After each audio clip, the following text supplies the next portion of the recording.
pertama nanti pembukaan, berdoa bersama. Yang kedua pembukaan dari kepala sekolah. Dan yang ketiga destinasi yang akan kami selenggarakan dengan 2 JGP, dengan saya Sofiana Anutrimasari dan dengan Bu Ima Feriati. Untuk lebih lanjutnya kami persilakan Bapak Umam SAG untuk membuka doa.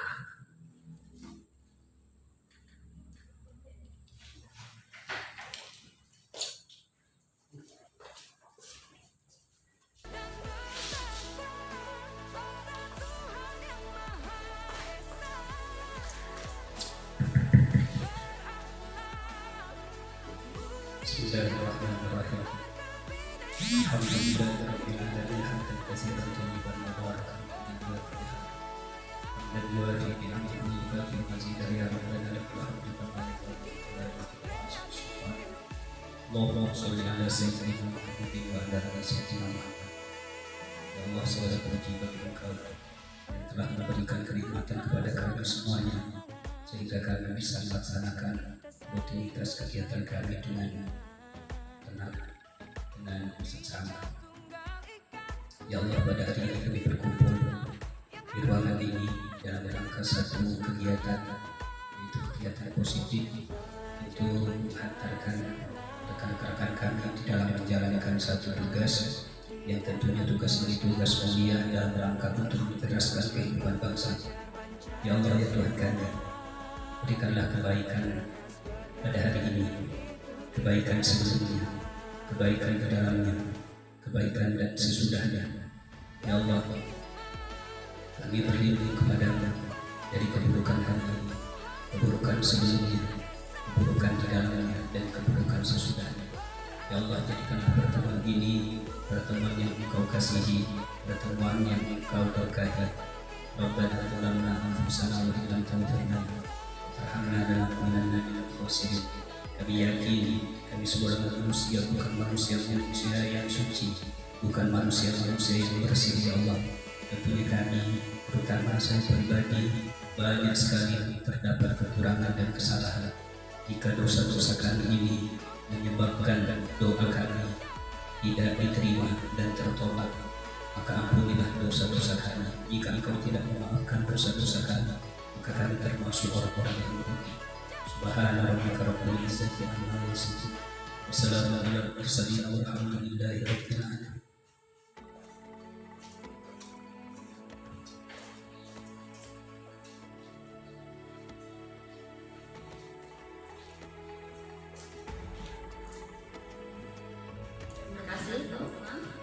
Acara berikutnya atas sambutan dari kepala sekolah pada Bapak Valesius kami persilakan.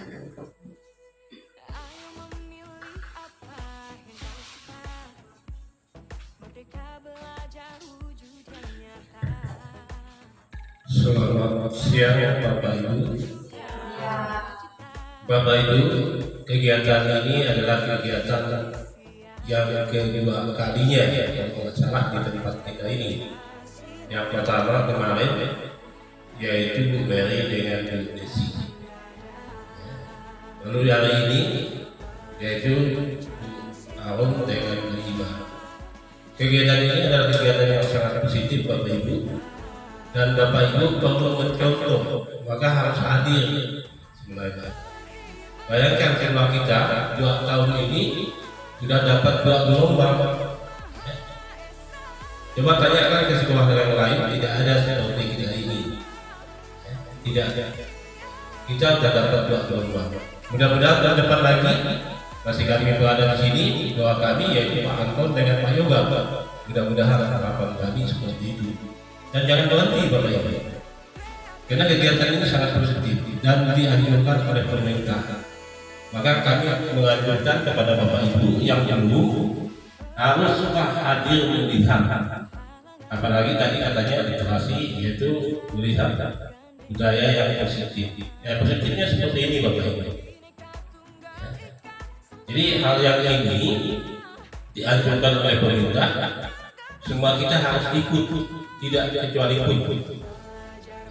Baik yang ASN maupun yang non ASN. tahun ini ya mudah-mudahan seperti Pak Anton dengan Pak juga kami berdoa dengan sangat yaitu sudah lulus ini. Nanti gelombang berikutnya yang bekerja lagi yang lainnya silakan Bapak Ibu. Hal ini karena positif. Kalau dihitung-hitung mengenai waktu, ya semuanya akan berbentuk dengan waktu. Waktu kan kita yang aturnya.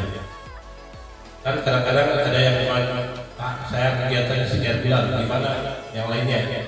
Saya bilang silakan jalankan dengan sebaik-baiknya. Masalah waktu kan kita yang atur. Soal belajar dalam kelas tidak kami paksakan, bagaimana tensinya, Bapak Ibu sendiri yang mengatur Bapak Ibu. Kan itu yang kami ambilkan kepada Bapak Ibu.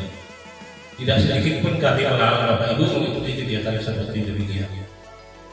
Kami hanya mendukung dari luar, merespon dan lain sebagainya. Hanya itu doa kami kepada Bapak Ibu. Tahun ini angkatan yang kedua ke depan kami, karena kami baru berjalan 2 tahun lebih di sini. Mungkin hal ini yang bisa kami sampaikan dan kami mohon maaf. Mungkin ada kata-kata yang tidak pada tempatnya, dibuanglah jauh-jauh. Kami cukupkan sampai di sini.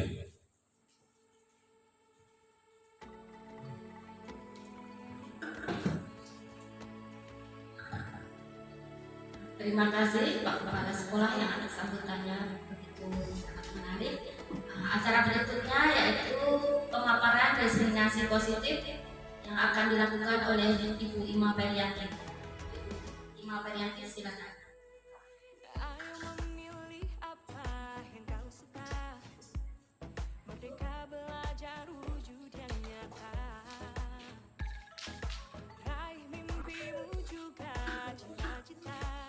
Selamat siang, salam sejahtera untuk kita semua.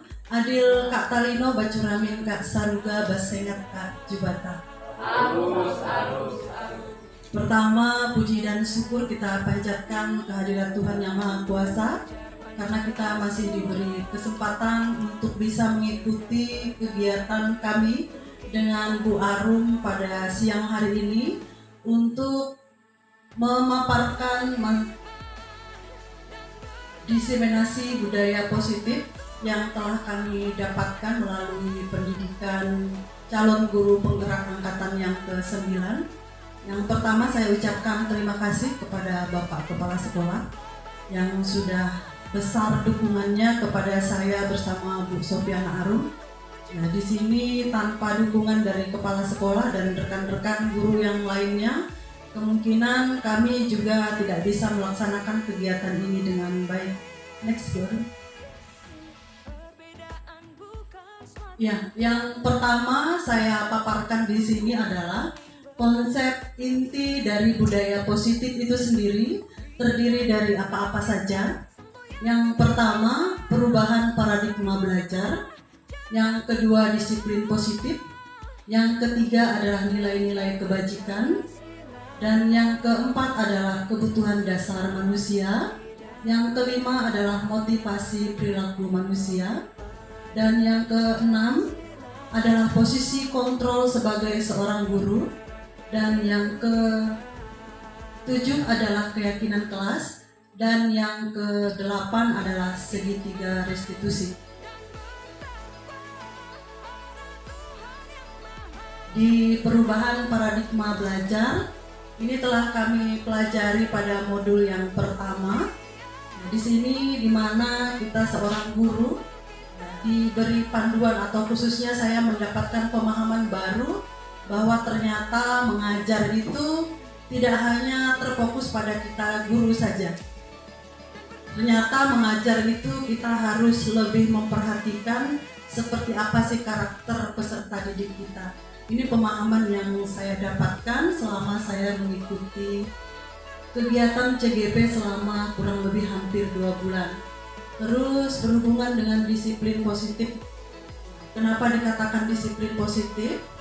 Ternyata kita memulai itu untuk merubah diri kita dari pola pikir lama ke pola pikir yang baru itu ternyata sulit Bapak Ibu. Kalau misalnya tidak kita tumbuhkan dari dalam diri kita sendiri. Di Di sini saya sudah mulai merubah dari hal yang terkecil dari diri saya, karena saya juga tidak muluk-muluk harus berubah ke yang lebih besar, tetapi saya memulai dari diri saya. Contohnya hal yang kecil dengan cara berpakaian rapi saja, ternyata anak-anak sudah meniru kita, Bapak Ibu. Lanjut ke nilai-nilai kebajikan, nanti akan dipaparkan di materi yang selanjutnya. Kebutuhan dasar manusia, terus motivasi perilaku manusia, keyakinan kelas, dan segitiga restitusi. Next.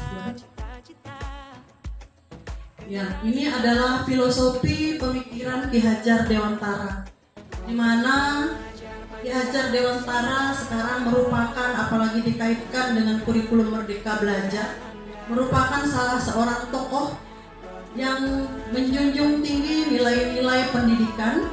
Yang pertama di sini adalah beliau mengatakan bahwa tujuan pendidikan itu menuntun segala kodrat yang ada pada anak agar mereka dapat mencapai keselamatan dan kebahagiaan yang setinggi-tingginya, baik sebagai manusia maupun sebagai anggota masyarakat. Jadi tugas kita sebagai guru intinya adalah menuntun. Ternyata anak-anak itu sudah mempunyai bakatnya sendiri. Ya, jadi kita tidak bisa serta-merta merubah anak itu sesuai dengan apa yang kita inginkan. Ternyata siswa itu sudah mempunyai bakat dasar atau bakat alamnya. Ini yang disebut juga dengan kodrat alam. Next. Pembelajaran dengan paradigma baru. Di sini pembelajaran dengan paradigma baru merupakan pembelajaran yang dirancang berdasarkan prinsip pembelajaran berdiferensiasi, sehingga para peserta didik belajar sesuai dengan kebutuhannya berdasarkan tahap perkembangan yang disesuaikan dengan teori psikologi modern untuk mewujudkan profil pelajar Pancasila. Ini khususnya sudah kita terapkan di kelas 7, nanti kelas 8 dan kelas 9 menyesuaikan, yang disebut juga dengan kurikulum merdeka. Kita ingin melahirkan peserta didik kita atau murid-murid kita menjadi pelajar Indonesia yang berketuhanan yang Maha Esa atau beriman dan bertakwa kepada Tuhan yang Maha Esa, menjadi pelajar yang mandiri, berkebinekaan, bernalar kritis, mempunyai nilai gotong royong dan juga kreatif. Next. Seringkali terkadang kita mempunyai pemikiran yang berbeda atau kita kenal dengan istilah miskonsepsi tentang teori kontrol. Sebagai seorang guru, kita selalu mempunyai pemikiran atau ilusi bahwa guru itu adalah satu-satunya orang yang mengontrol murid. Biasanya tanpa kita sadar, ternyata kita lakukan ini, Bapak Ibu. Terus kita juga selalu beranggapan atau mempunyai ilusi bahwa kritik dalam membuat rasa bersalah itu mampu menguatkan karakter anak. Ya, kita juga sering melakukannya, termasuk saya. Terus ilusi bahwa semua penguatan positif, efektif, dan bermanfaat. Tanpa kita sadari, ternyata di sini kita tidak melatih anak untuk mandiri. Ya, karena kita selalu membantu, sehingga mereka tidak mendapatkan pemikirannya sendiri. Terus yang keempat adalah ilusi bahwa orang dewasa itu berhak memaksa.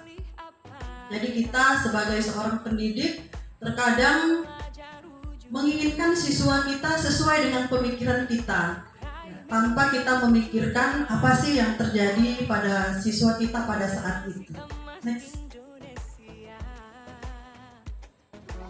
Miskonsepsi makna kontrol. Dari ilusi guru mengontrol di sini maksudnya pada dasarnya kita tidak dapat memaksa murid untuk berbuat sesuatu jikalau murid tersebut memilih untuk tidak melakukannya. Walaupun tampaknya guru sedang mengontrol perilaku murid, hal demikian terjadi karena murid sedang mengizinkan dirinya dikontrol. Saat itu bentuk kontrol guru menjadi kebutuhan dasar yang dipilih murid tersebut. Teori kontrol di sini menyatakan bahwa semua perilaku memiliki tujuan, bahkan terhadap perilaku yang tidak disukai oleh murid. Jadi murid mengikuti kemauan gurunya karena mereka merasa mau saja. Ya, bukan karena dari dalam dirinya sendiri, tapi karena ada unsur gurunya yang berbicara seperti itu. Next.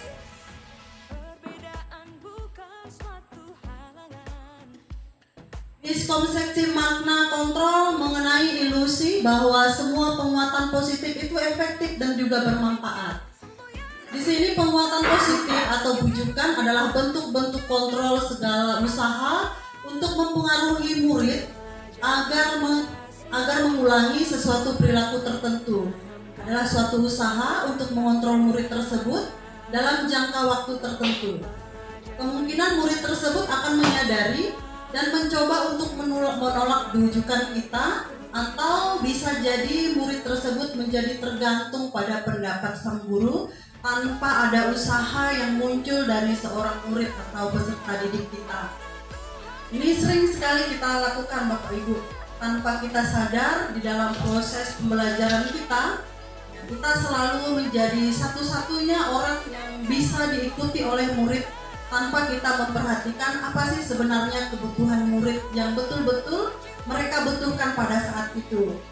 Seperti saya misalnya, karena saya mengampu mata pelajaran PPKN, saya terkadang hanya memberikan penjelasan saja secara monoton, sehingga anak-anak itu sumber ilmunya hanya dari saya sendiri, tidak dari guru, tidak dari siswa-siswanya atau tidak dari muridnya. Jadi semua sumber pembelajaran saya jelaskan dari A sampai Z. Hanya saya mempunyai tujuan bahwa materi saya itu harus selesai atau harus saya sampaikan dengan baik, agar anak-anak menguasai materi yang saya sampaikan itu tadi, tanpa saya memperhatikan apakah anak-anak saya atau murid-murid saya pada saat itu kondisinya sedang tidak sehat, atau kenapa mereka misalnya terlambat pada hari itu di luar atau tidak saya masukkan dalam proses pembelajaran saya. Karena saya menganggap ketika saya menjelaskan, saya harus sudah menyampaikan materi. Ketika sudah selesai, artinya pembelajaran saya sudah selesai pada saat itu. Next. Miskonsepsi makna kontrol, ilusi bahwa kritik dan membuat orang merasa bersalah dapat menguatkan karakter. Menggunakan kritik dan rasa bersalah untuk mengontrol murid menuju pada identitas gagal. Jadi, mereka belajar untuk merasa buruk tentang diri mereka. Mereka mengembangkan dialog diri yang negatif. Kadang-kala sulit bagi guru untuk mengidentifikasikan bahwa mereka sedang melakukan perilaku ini, karena seringkali guru cukup menggunakan suara halus untuk menyampaikan pesan negatif. Ini misalnya pesan-pesan negatifnya itu, misalnya dengan kenapa kamu datang terlambat, padahal kamu sudah tahu kita sudah mulai jam pelajaran. Ini bahasa-bahasa yang negatif yang biasa sering kita ungkapkan ketika kita berada di dalam kelas, tanpa kita bertanya dulu kepada siswa apa alasan mereka terlambat. Ini biasanya yang sering terjadi pada diri kita. Mungkin kalau misalnya dilihat berdasarkan teori, sulit kita akan melakukannya Bapak Ibu. Tapi setelah kita pikir, kita dalami, kita cermati betul-betul, ternyata ada benarnya juga hal-hal seperti itu. Ya, kalau saya tipenya kan kalau mengajar anak tidak mendengarkan apa yang saya jelaskan, ya sudah mulai saya agak sedikit berdiri, ya kan? Berdiri maksudnya dalam arti di sini sudah kecewa dengan sikap murid-murid saya. Kenapa mereka tidak mau mendengarkan ketika saya menjelaskan? Next. Ilusi bahwa orang dewasa memiliki hak untuk memaksa. Banyak orang dewasa yang percaya bahwa mereka memiliki tanggung jawab untuk membuat murid-murid berbuat hal-hal tertentu. Apapun yang dilakukan dapat diterima selama ada sebuah kemajuan berdasarkan sebuah pengukuran kinerja. Pada saat itu pula, orang dewasa akan menyadari bahwa perilaku memaksa tidak akan efektif untuk jangka waktu panjang, dan sebuah hubungan permusuhan akan terbentuk. Ini biasanya saya biasanya kalau anak-anak yang terlambat itu, apalagi saya piket di setiap hari Senin, ada beberapa anak yang terlambat dan tidak mengikuti upacara. Seperti minggu lalu saya memberikan sanksi kepada 3 orang anak untuk membersihkan pantry dan juga membersihkan lantai WC. Ini sebenarnya sebuah bentuk hukuman yang kita berikan anak-anak kepada anak-anak. Ada juga anak-anak mungkin yang menerima hal seperti ini karena mereka merasa sadar kalau dirinya bersalah. Tapi mungkin ada juga terselip dalam pemikiran anak-anak bahwa mereka tidak terima hal yang saya berikan kepada mereka itu ternyata tidak sesuai dengan pemikirannya. Ya, next. Mengubah paradigma stimulus respon ke pendekatan teori kontrol. Di sini ada stimulus respon dan juga teori kontrol. Yang pertama, realitas atau kebutuhan kita sama. Sedangkan pada teori kontrol, realitas kebutuhan kita berbeda. Terus, stimulus responnya, semua orang melihat hal yang sama. Tapi pada teori kontrolnya, setiap orang itu memiliki gambaran yang berbeda. Terus, stimulus respon, kita mempunyai atau kita mencoba mengubah orang agar berpandangan sama dengan kita. Ternyata kalau setelah kita kaitkan dengan teori kontrol, kita berusaha memahami bahwa setiap orang itu mempunyai pandangan yang berbeda. Jadi tidak akan sama dengan pola pikir atau pandangan kita dalam menyikapi suatu masalah atau suatu permasalahan yang terjadi di dalam dirinya masing-masing. Terus di stimulus respon, orang lain bisa mengontrol saya. Sedangkan pada teori kontrol, yang bisa mengontrol diri saya itu hanya Anda yang bisa mengontrol diri kita sendiri. Jadi bukan orang lain yang bisa mengontrol kita. Itu bisa, kalau dulu peranggapan kita orang lain bisa mengontrol kita. Ternyata pada dasarnya orang lain itu tidak bisa mengontrol kita. Contohnya, ada satu ilustrasi ketika kita menggenggamkan atau mengepalkan tangan kita yang di dalamnya kita sembunyikan sesuatu. Ada yang sudah berusaha membuka kepalan tangan kita, baik itu dengan merayu atau mencolek atau menggelitik. Tapi apabila kita tidak mempunyai niat atau tidak punya kemauan untuk membuka kepalan tangan kita itu, kita tidak akan membukanya. Tapi kalau misalnya walaupun dengan 1000 cara yang digunakan oleh orang lain, itu tergantung ke niatnya kita mau membuka atau tidak. Jadi itu yang saya kaitkan menurut pemahaman saya, orang lain itu bisa mengontrol kita, tetapi pada dasarnya ternyata orang lain tidak bisa mengontrol kita. Karena diri kita sendiri yang bisa mengontrol diri kita. Terus pada stimulus respon, pemaksaan pada saat bujukan gagal. Ada di sini pada teori kontrol adalah kolaborasi dan juga konsensus menciptakan pilihan-pilihan baru. Stimulus responnya di sini model berpikir menang atau kalah, sedangkan pada teori kontrol di sini adalah model berpikirnya adalah menang dan juga menang. Jadi kalau dalam proses pembelajaran itu kita tidak bisa membedakan anak-anak yang gagal dalam belajar atau anak-anak yang sukses di dalam belajar, atau kemampuan akademiknya rendah atau akademiknya tinggi. Karena ternyata anak itu memiliki bakat-bakatnya tersendiri. Apabila anak-anak tidak mahir di bidang akademik, mungkin dia akan mahir di bidang yang lainnya. Maka tidak ada istilah kalah-kalah tetapi menang-menang. Next book. Disiplin positif.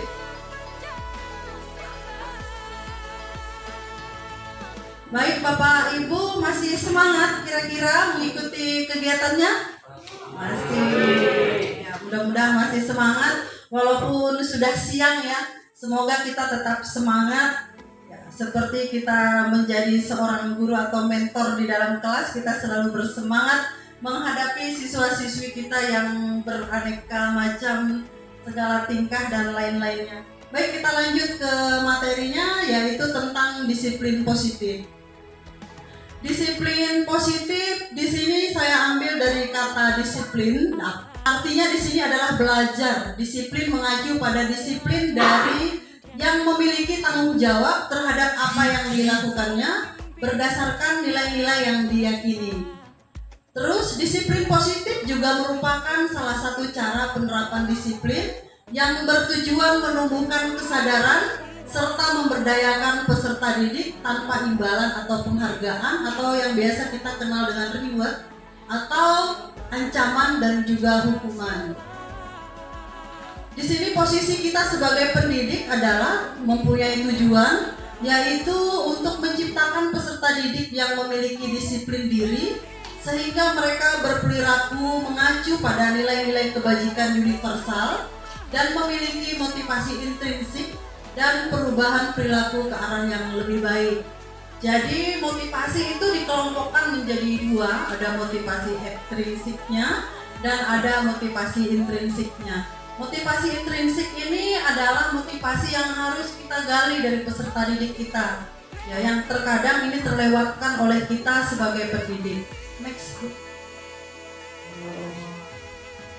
Ya, ini adalah nilai-nilai kebajikan. Nilai-nilai kebajikan, nilai yang disepakati bersama. Ini harus terlepas dari suku, bangsa, agama, maupun bahasa ataupun dari latar belakang murid atau peserta didik. Jadi apa-apa saja yang merupakan contoh dari nilai kebajikan institusi atau sebuah organisasi. Yang pertama adalah profil pelajar Pancasila. Profil pelajar Pancasila di sini adalah kita ingin menanamkan karakter pada anak atau peserta didik kita atau murid kita. Yang pertama, beriman dan bertakwa kepada Tuhan Yang Maha Esa. Terus yang kedua, berakhlak mulia. Yang ketiga, berkebinekaan global, gotong royong, mandiri, kreatif, dan bernalar kritis. Ini yang kita perlukan atau yang perlu kita gali pada peserta didik kita. Kenapa beriman dan bertakwa? Karena ini merupakan landasan utama ya, dalam membentuk karakter-karakter siswa kita. Terus, dan berakhlak mulia. Ya, terus berkebinekaan. Lanjut ke program PYP atau IB Primary Years, atau di sini yang berkaitan dengan toleransi, rasa hormat, integritas, mandiri, menghargai, antusias, empati, dan keingintahuan yang kuat atau kreativitas, kerjasama, serta percaya diri dan juga komitmen. Terus di keterampilan hidup, dapat dipercaya lurus hati atau jujur di sini. Terus mendengar menjadi pendengar yang aktif, tidak merendahkan orang lain, dan selalu memberikan yang terbaik dari dirinya. Ini adalah merupakan harapan-harapan yang ingin kita raih atau ingin kita capai di dalam suatu organisasi atau di dalam institusi, apalagi kita merupakan institusi formal, yaitu institusi pendidikan. Next, Bu. Ya, ini adalah kebutuhan dasar manusia. Kebutuhan dasar manusia itu adalah segala sesuatu yang kita lakukan untuk mendapatkan apa yang kita inginkan. Tindakan,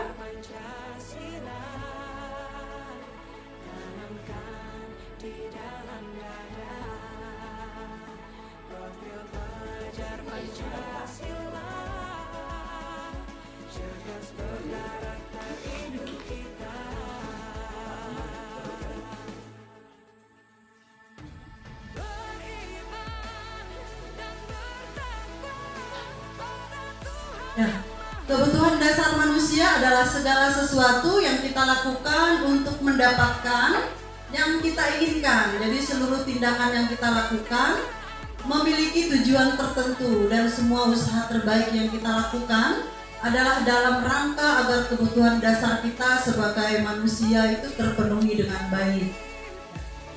Jadi sekian pemaparan dari saya. Terima kasih dan salam sejahtera untuk kita semua. Adil Kak Talino, Bacuramin Kak Saruga, Basengat Kak Jubata. Dan saya serahkan kepada rekan saya, Ibu Sofiana Arun, untuk melanjutkan sesi yang selanjutnya. Kepada Bu Arun disilakan. Terima kasih. Selamat siang. Assalamualaikum warahmatullahi wabarakatuh. Masih semangat? Kalau masih semangat, istrinya nanti. Kalau belum semangat, kita tes. breathing dulu biar semangat. Biar kita fokus ya. Kita fokus. Oke. Kita akan speaking tentang gajah dan semut. Kalau gajah sesungguhnya besar, semut sesungguhnya kecil. Tapi sebaliknya, jika sebaliknya ya, jika gajah adalah kecil, semut adalah besar. Kita coba dulu ya. Berdiri silakan, Bapak Ibu silakan berdiri biar otot-ototnya renggang. Slow. Oke. Saya kasih apa-apa ya. Sesungguhnya gajah besar, semut kecil. Sebaliknya gajah kecil, semut besar. Oke, bisa saya pandu ya. Sesungguhnya gajah besar, semut kecil. Sesungguhnya gajah besar, semut kecil. Sebaliknya gajah kecil, semut besar. Iya, tepuk tangan untuk kita semua. Iya, ternyata masih konsentrasinya masih bagus. Lanjut. Next Bu Ima. Oh ya. 5 kebutuhan dasar. Kebutuhan dasar itu ada 5 ya, yang diperlukan oleh manusia. Yang pertama itu bertahan hidup, yang kedua kasih sayang dan diterima, yang ketiga penguasaan, yang keempat kebebasan, dan kelima kesenangan. Bertahan hidup itu contohnya seperti makan, pakaian, tempat tinggal, keamanan dan kesehatan. Itu merupakan kebutuhan hidup.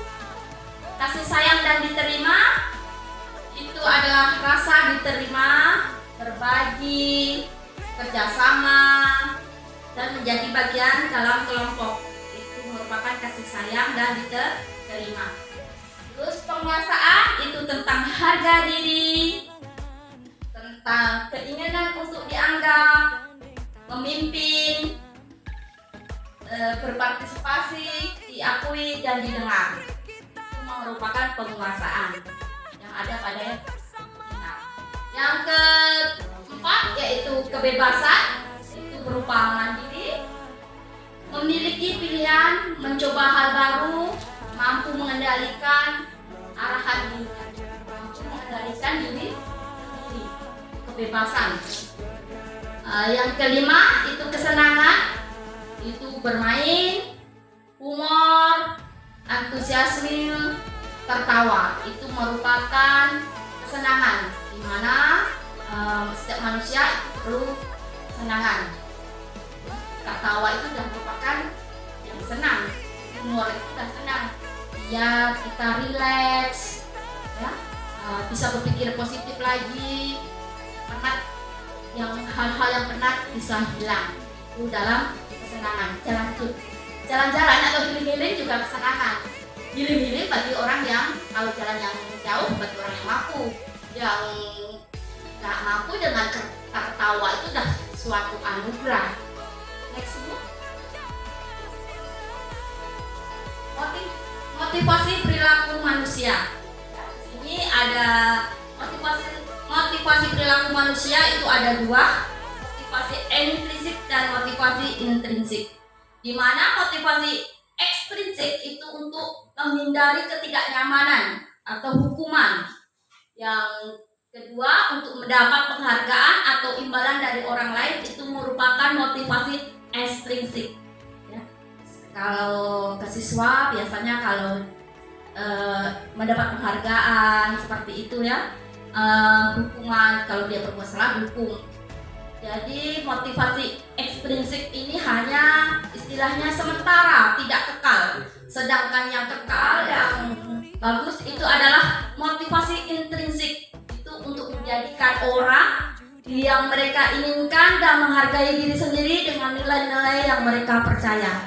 Di sini siswa bisa kita arahkan ke motivasi intrinsik. Selama ini kita mengarahkan ke motivasi ekstrinsik, hanya sementara.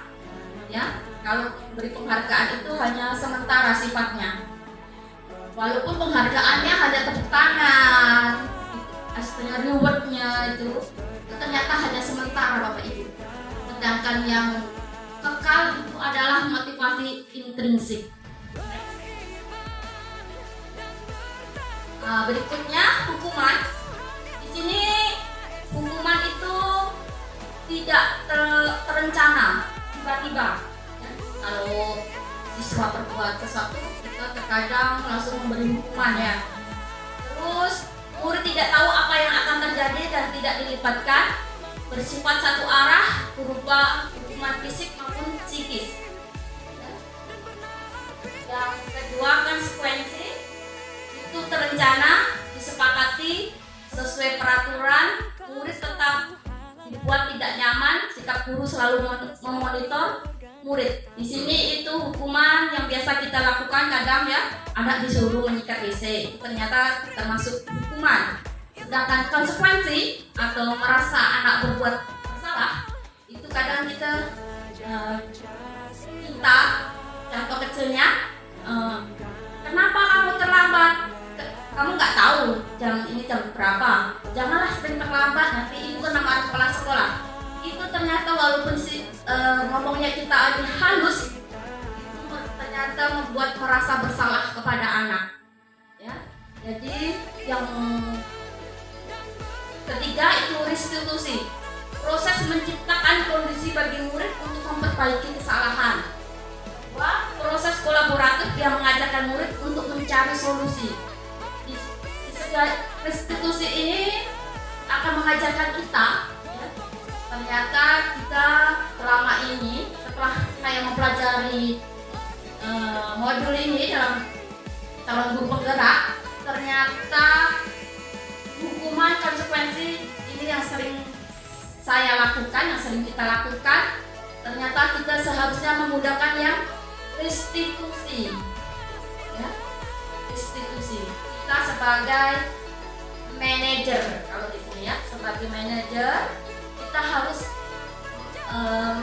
mengetahui anak, kenapa kita memanggil anak, kenapa anak datang terlambat, kenapa, bagaimana solusinya, itu nanti akan dilakukan. Next Bu. 5 posisi kontrol guru. Nah, di sini posisi kontrol kita yang seharusnya kita miliki: penghukum, pembuat merasa bersalah, teman, pemantau atau manajer. Di sini diharapkan semua guru ya, setelah mendapat pelajaran ini kita harus dalam posisi manajer.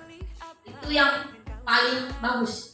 Cuma sering kita lakukan itu kita kadang penghukum, pembuat merasa bersalah, teman, dan pemantau yang selama ini saya perhatikan, terutama saya sering melakukan hal itu. Ternyata yang paling bagus itu adalah posisi manajer.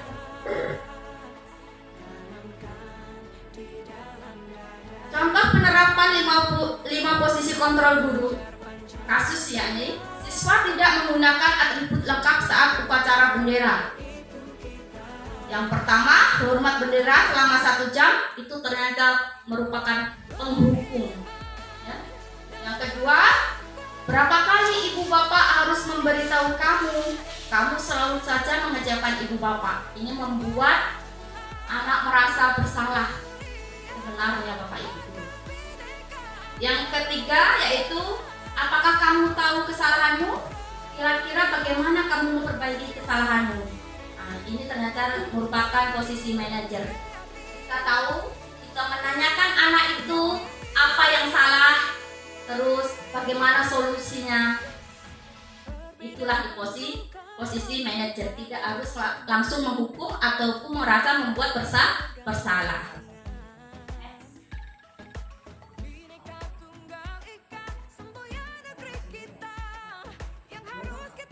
Sekarang saya ingin mengetahui Bapak Ibu guru ini dalam posisi apa, ya? Posisi apakah ini? Yang 1, 2, 3, 4, 5, ya? Saya kasih apa ini namanya? Sticky note.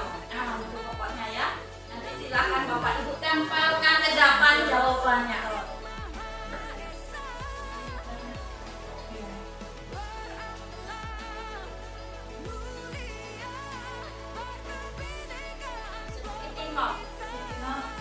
Sticky note.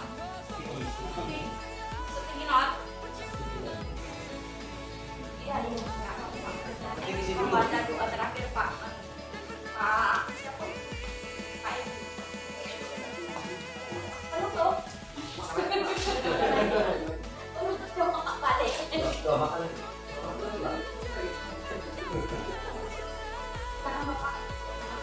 Silakan kita sebagai pemukul kah? Sebagai pembuat salah kah? Sebagai teman kah? Sebagai manajer kah? Atau pemantau?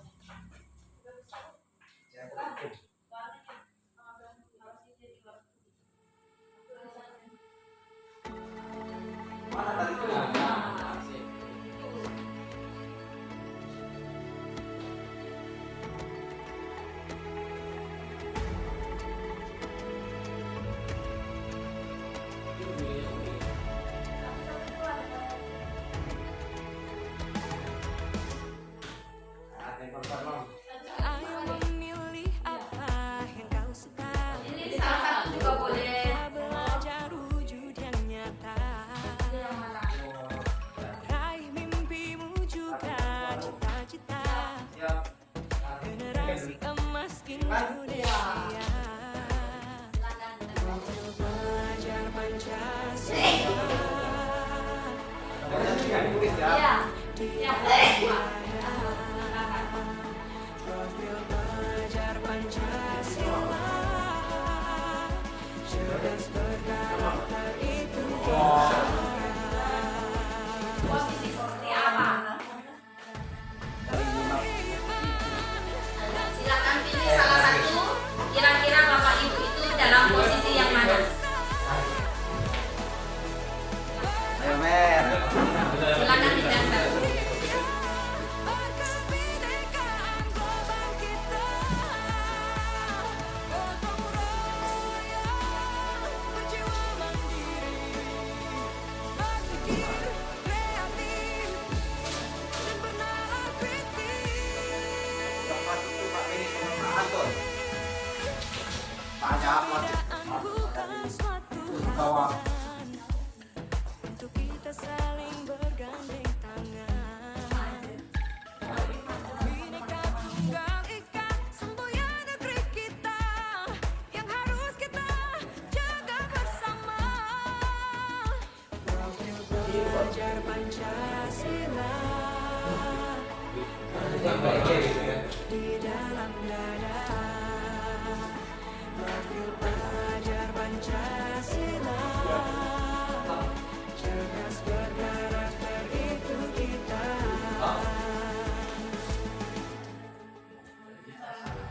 Beriman dan bertakwa pada Tuhan yang Maha Esa. Berakhlak mulia, berkebinekaan global kita. Gotong royong, berjiwa mandiri, berpikir kreatif dan bernalar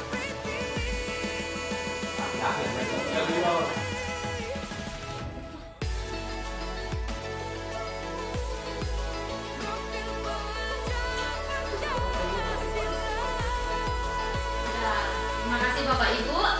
Ini adalah posisi kontrol yang telah Bapak Ibu lakukan.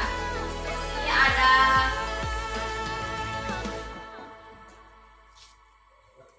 apa rencanamu untuk melakukan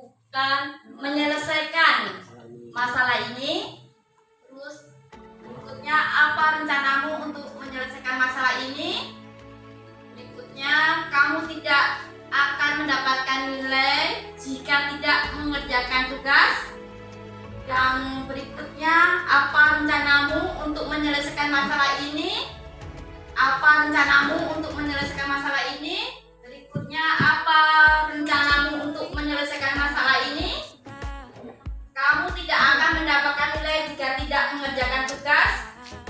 Ayolah, lakukan demi Bapak Ibu ya. Ini yang pertama, semuanya. Ya, ada yang posisi. Ternyata dari semuanya ini sudah ada yang bagus sebagai posisi sebagai manajer. Jadi Bapak Ibu guru sudah tahu posisinya seperti apa, ya. Sudah bagus. Ya, apa rencanamu untuk menyelesaikan masalah ini merupakan posisi manajer yang telah kita lakukan.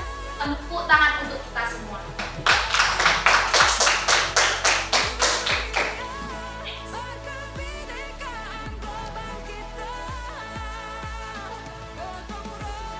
Keyakinan kelas.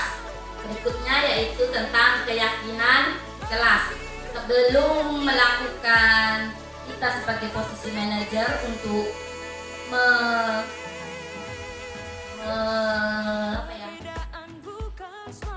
patokan kita, ya, untuk patokan kita itu tentang keyakinan kelas.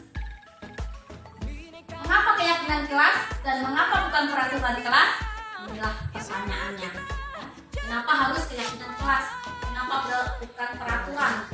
Karena keyakinan kelas itu adalah yang dibikin oleh siswa sendiri, pendapat mereka, kemauan mereka, dan pasti akan dilaksanakan. Sedangkan peraturan itu adalah yang sudah ditetapkan atau ditentukan oleh sekolah. Kalau keyakinan ini lebih ke siswanya, istilahnya harus. Kalau peraturan itu kadang dilanggar oleh siswa. Kalau keyakinan ini kan kesepakatan bersama. Next. Ini ya, membentuk keyakinan kelas di sini bersifat abstrak, berupa pernyataan universal buat dalam pernyataan positif. Untuk membuatnya itu harus dengan kalimat yang positif biar siswa itu semangat, termotivasi. Sedikit saja agar mudah diingat sesuai dengan kondisi kelas dan sekolah sehingga mudah diterapkan. Semua warga sekolah atau warga kelas dilibatkan saat membuat keyakinan kelas. Jadi dalam kelas itu semuanya dilibatkan, tidak ada yang dilibatkan. Kalimatnya harus positif biar termotivasi, harus yang singkat biar mudah diingat oleh siswa. Kalau peraturan itu kan panjang lebar, ya, jadi kadang dilanggar oleh siswa. Segitiga restitusi. Segitiga restitusi itu suatu proses dialog yang dijalankan oleh guru agar menghasilkan murid yang mandiri dan bertanggung jawab. Itu segitiga restitusi. Ada 3 langkah dalam segitiga restitusi, yaitu identifikasi masalah, stabilkan tindakan yang salah. Ya, berdasarkan prinsip membuat kesalahan adalah bagian dari proses. Tindakan salah itu harus kita berbuat, salah itu wajar. Tidak ada manusia yang sempurna. Ibu bapak juga pernah melakukan. Ibu bapak tidak mau mencari salah. Ibu bapak ingin mencari solusi dan permasalahan itu. Seperti itu kalau kita menangani anak dalam mengidentifikasi masalah. Ya, semua manusia pasti itu berbuat salah. Validasi tindakan yang salah. Yang kedua ya, dalam segitiga restitusi yang kedua itu validasi tindakan yang salah. Berdasarkan prinsip setiap perilaku berupaya memenuhi suatu kebutuhan tertentu, di mana kamu contohnya sepertinya kamu pasti punya alasan mengapa melakukan hal itu atau hal ini, ya. Padahal kamu bisa melakukan tindakan yang lebih buruk daripada ini. Kamu patut bangga karena telah melindungi sesuatu yang penting buat kamu. Kamu melakukannya karena mempertahankan sesuatu yang penting bagimu. Itu merupakan contoh jawab pertanyaan tentang validasi tindakan yang salah. Menanyakan keyakinan. Berdasarkan prinsip teori kontrol, pada dasarnya kita termotivasi secara intrinsik. Mana kita kalimatnya yaitu apa keyakinan kelas kita. Karena kita sudah keyakinan kelas kan kita harus menanyakan biar siswa itu ingat dengan keyakinan ke kelas. Nilai-nilai apa yang telah disepakati bersama. Terus seperti apa gambaran semua kelas yang ideal menurut kamu? Kamu ingin jadi orang seperti apa? Itu tentang menanyakan keyakinan. Dimana kita sebagai posisi sebagai manajer. Nah, ini contoh penerapan keyakinan kelas yang telah saya buat kemarin, ya, di kelas saya 8C. Silahkan disimak.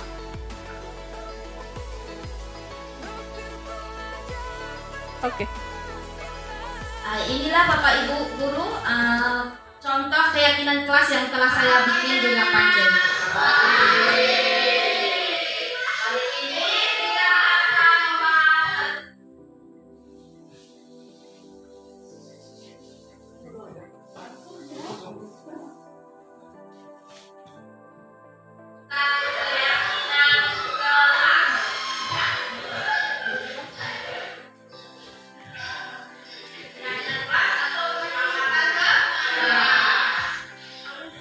Tahu tentang semangat kelas? Iya.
Yaitu tadi adalah contoh keyakinan kelas yang sudah saya bikin dan saya terapkan di kelas 8C. Semoga nanti para bapak ibu guru juga bisa melaksanakan di kelasnya masing-masing. Berikutnya, Bu.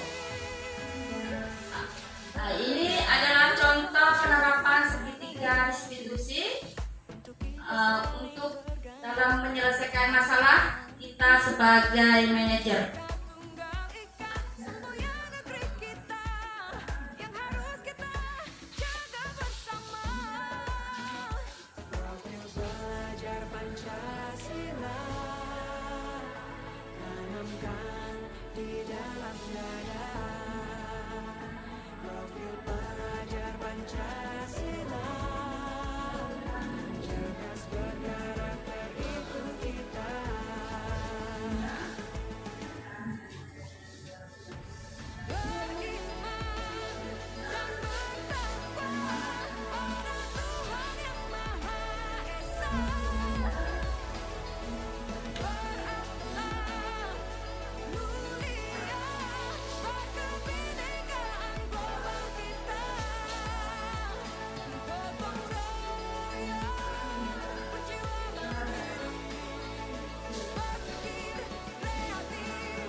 Ayo memilih apa yang kau suka.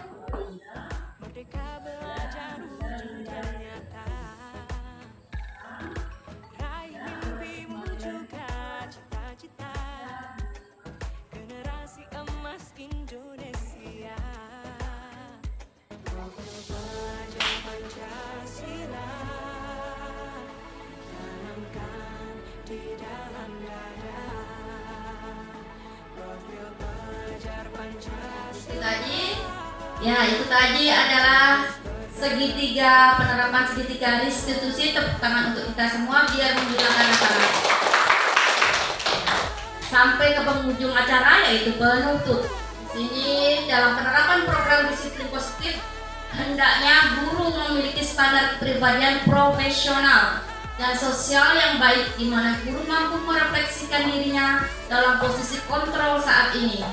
Bagaimana perjalanan dirinya sebagai among atau manajer yang menuntut murid-muridnya menjadi insan yang mandiri, merdeka, dan bertanggung jawab. Itu sesuai dengan standar nasional pendidikan. Semoga kita semua Bapak Ibu guru yang saya cintai bisa melakukan di sekolah kita yang sangat membanggakan ini dan menjadi maju sekolah kita menjadi lebih baik dari yang sebelumnya dan lebih berkarakter anak didiknya. Tepuk tangan untuk kita.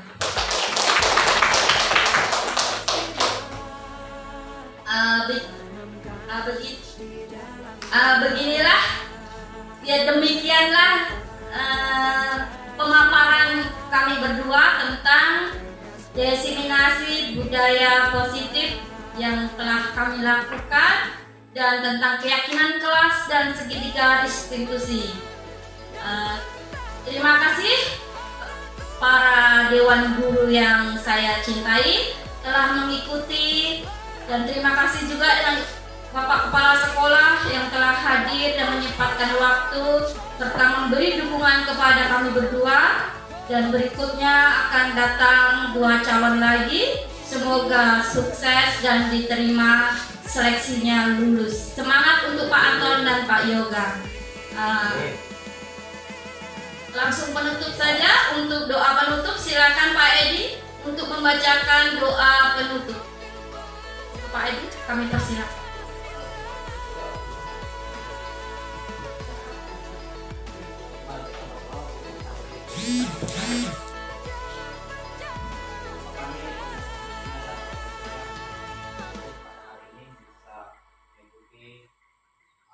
Pelajaran yang disampaikan oleh Ibu Arum dan Ibu Ima yang mendidik kami. Sekarang kami mengerti bahwa kami bukan orang gimana yang salah.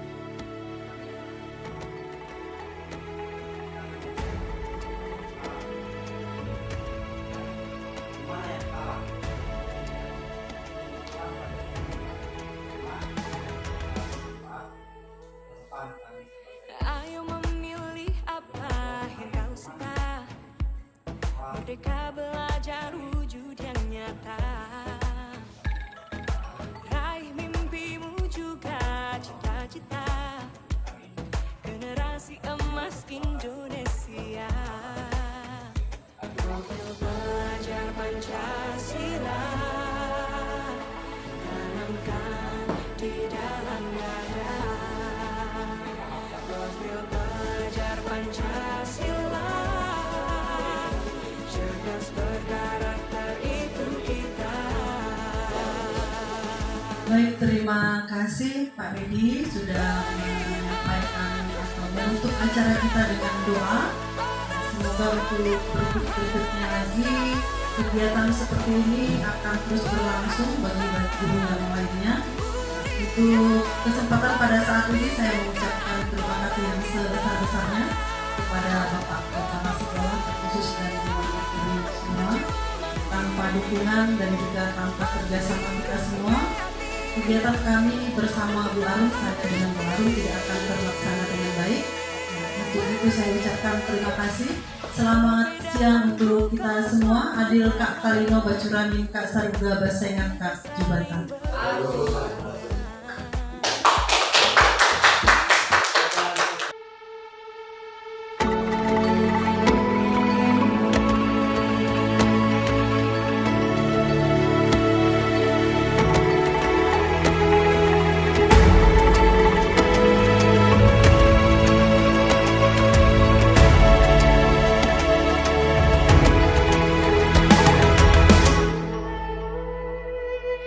Ayo memilih apa yang kau suka.